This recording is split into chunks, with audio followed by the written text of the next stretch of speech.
here today with Anita Muller. Anita is CEO and founder of Running Tall, and she provides strategy, business transformation, and leadership coaching. So welcome, Anita. Thanks for joining. And today, the topic is around humble leadership, and it's a topic that I know is something you're very passionate about, Anita. And I thought we might start with this idea that humility is sort of in the center, and then on one side you've got arrogance, and then on the other side, unrealistically sort of low view of self. I mean, do you think that's a fair representation? I like that as a concept more than this idea that humility or being humble is a place, a destination. For me, this idea that if you're in the middle and you've got those two poles either side, so this idea of being arrogant or overly confident on one side, and then the idea of being self-effacing on the other. For me, what that means is that you're not in a destination, you're actually traveling. There's more of a journey, and that's something that I can connect with. And this idea that you're never in that safe space, you're always being adjusted from one to the other. And something that someone pointed out to me is this idea that either of those poles, those either sides, is a form of narcissism. So being arrogant or being self-effacing, both are forms of narcissism where you're actually more focused on yourself than you are on the place and space that you're operating from. So I think that's really a really powerful reminder that you've got this measure in the middle that is continually telling you that you're tracking okay. And it's really this idea also that you don't become humble, or you don't find humility. It's humility that finds you. So on that continuum, it's slapping you in between those two poles. Yeah.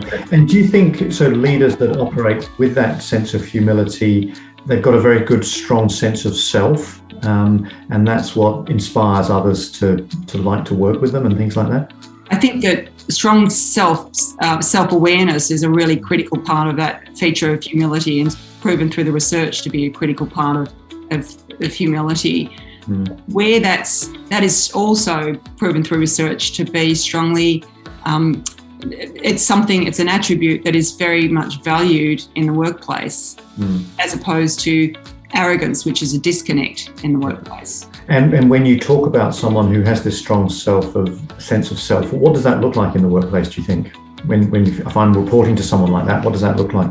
I'd take out the word strong. I'd say realistic sense of self. Yeah. So it's that sense of understanding their self-awareness and understanding what they do and don't know. You know, if you think back around what's happened with COVID, and if there was ever a vehicle for leaders to be forced to be more humble or aware of what they do and don't know, it's been an experience over the last couple of years that's forced a sense of self-awareness like no other experience we've had before, or certainly in our lifetime. So I think that it's more around understanding where we are, what we do and what we don't know, that's really important to that concept of humility.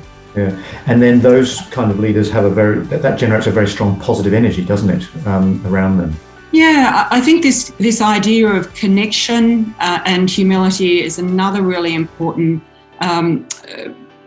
consideration. There's no doubt that humble leaders have been proven to have a very strong connection, both to other individuals and to the place that they're working, in a sense of responsibility. So connection and humility go side by side.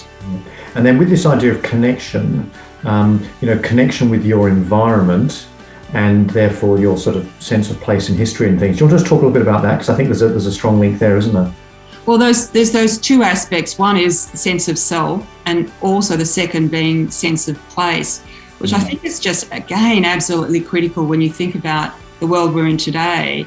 That sense of responsibility as a leader to connect with the role you've got in the system and the responsibility you have to the system. So for me, again, that connection, humble leaders are very clear about their sense of responsibility. If you look at some of the poster children of humility, people like Mandela, people like Merkel, people like Gandhi, they had a very, very strong sense of connection, responsibility.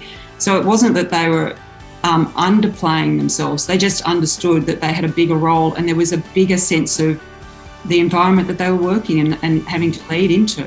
And you told me a very nice story about the previous CEO of Unilever, I think, Paul Polman. Yes. Yeah, it's a lovely talk. He's being interviewed by his son Sebastian, and it's only an 8-minute talk, but he talks about his childhood growing up in Holland and the story around never forgetting where you came from. And if you listen to this story, he talks about that, literally the house that he grew up in. And it's a reminder that there's a journey here. Wherever you end, wherever you go, that you're on this journey. And I think that comes back to some of those great leaders, that humble wasn't a place that they were, or a trait they were born with. It was a place, it was something that they developed through that journey, or that leadership journey. And watching that talk, you're constantly reminded about another leader of our generation doing the same thing.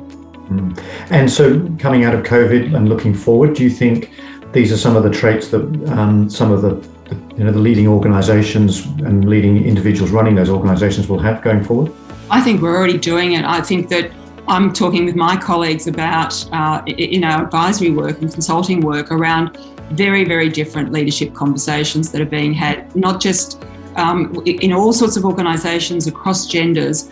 And leaders are really coming out of this period quite reflective, much more aware of their place and their responsibility. And as we face into some of those really big challenges ahead, not that COVID wasn't a big challenge, but when you look forward, what's ahead is coming like a wave. And I do think that we're already hearing very, very different conversations, and humility and that sense of responsibility, that sense of place, and the sense of smallness against some of those things that are coming is really paramount. It's really happening in those conversations. We're hearing different language, different sense of concerns, different sense of awareness. And so I think that humility is just a fundamental telltale sign of the type of leadership that we need going forward.